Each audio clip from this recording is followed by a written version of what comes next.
భగత్ సింగ్ అంటే ఎవరో తెలుసా? పవన్ కళ్యాణ్ కాదండోయ్! ఆయన ఒక విప్లవ వీరుడు, భారత స్వతంత్ర సమర యోధుడు. మార్చి 23 అంటే నేడు భారత స్వతంత్ర చరిత్రలో స్వర్ణాక్షరాలతో లిఖించబడిన రోజు. కాబట్టే ఆయన్ని మనం నేడు తలుచుకుంటున్నాం. ఎందుకో తెలుసా? నన్ను చంపగలరు, కానీ నా ఆశయాలను చంపలేరు. నా శరీరాన్ని నలిపేయగలరు, కానీ నా స్ఫూర్తిని తుడిచివేయలేరు. ఇది లాహోర్ జైలు గోడలు బద్దలయ్యేలా భగత్ సింగ్ చేసిన సింహ గర్జన. 1931 మార్చి 23న సాయంత్రం 7:33 మరణం తన పాశాన్ని విసిరితే భగత్ సింగ్, రాజ్గురు, సుఖ్దేవులు ఆ ఉరితాడును ఒక పూల దండలా ముద్దాడారు.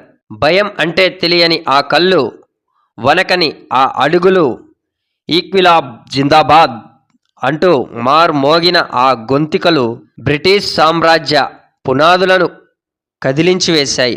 జలియన్ వాలాబాగ్ మారణకాండతో చిందిన అమాయకుల రక్తాన్ని చూసి ఆ తడిసిన మట్టిని చేతబూని పసి ప్రాయంలోనే పగను గుండెల్లో నింపుకున్న నిప్పు కణిక భగత్ సింగ్.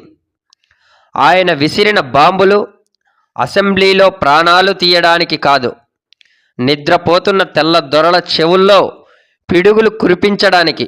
బానిస సంఖ్యలతో బ్రతకడం కంటే దేశం కోసం ప్రాణత్యాగం చేయడం మిన్న అని చాటిన ధీశాలి ఆయన. కేవలం 23 ఏళ్ల వయస్సులో మనం కెరీర్ గురించి ఆలోచిస్తాం, కానీ ఆయన కంఠం చుట్టూ ఉరితాడును బిగించుకొని దేశ భవిష్యత్తును మార్చాడు. ఒక వ్యక్తిని చంపడం సులభం, కానీ ఒక విప్లవాత్మక ఆలోచనలను ఏ శక్తి ఆపలేదు అన్న ఆయన మాటలు నేటికీ మన రక్తంలో ప్రవహించాలి.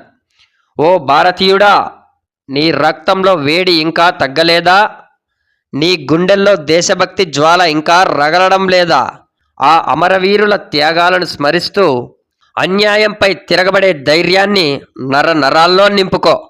వివక్ష లేని, సమానత్వం ఉన్న నవ భారతాన్ని నిర్మించుకోవడమే ఆ వీరులకు మనం ఇచ్చే నిజమైన నివాళి.